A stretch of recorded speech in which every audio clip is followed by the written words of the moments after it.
Welcome. If you want to enter notification settings in your Realme 6, for the first, let's open settings.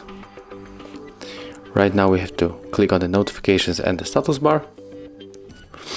And as you can see, here we have the base options of the notifications. So let's click on the manage and we can enter more settings.